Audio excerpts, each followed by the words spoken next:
think that the future media has to be more disciplined, particularly print media, because of the fantastic costs associated with producing the product.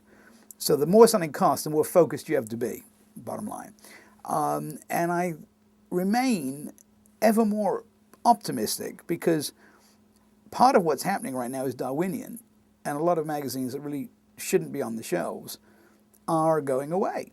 Now that's sad. I feel bad when any fellow publisher goes under. I've had to close a magazine. It's a horrible, horrible time in life on many levels.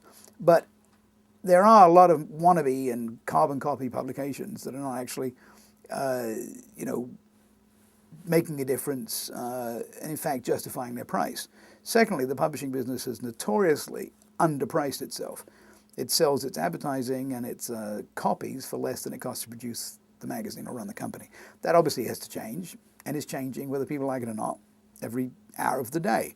So I think what will be left are magazines that actually speak to people in a way that the internet doesn't, television doesn't, radio doesn't, which is not to say that all those other media don't do a fantastic job, and in many ways a better job in their own medium, but print does an excellent job of being a place where you lose yourself in your imagination.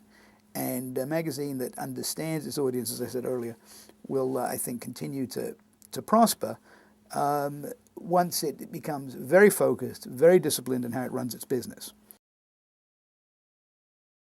Everybody looks at it from one perspective and only sees down the end of that line. In actual fact, if you stand back and look at all the lines intersecting, it's a very, very different picture. I think that the New York media writing will last forever for the kind of people who really want to read that. And as long as the New Yorker is disciplined in how it runs its business and can in fact afford to put out the product, it will continue to keep an audience, it will grow, advertisers will come back to it, and they'll stick to it because they realize the audience is engaged. That kind of writing doesn't work necessarily in a woman's self-help magazine or a recipe book. Those things are different, and different animals have to have different tracks and different environments.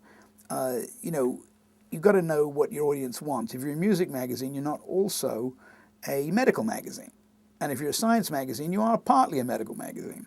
If you're a news weekly, you better be interesting, because otherwise you're anachronistic, because the news is now news minutes. And I think some whole mediums, and Newsweek's is probably one of them, really are perhaps at this point too anachronistic to recover.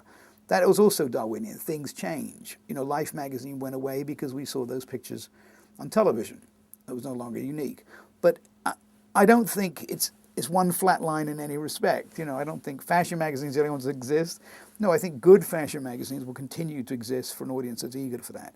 Good celebrity magazines will continue to service their audience.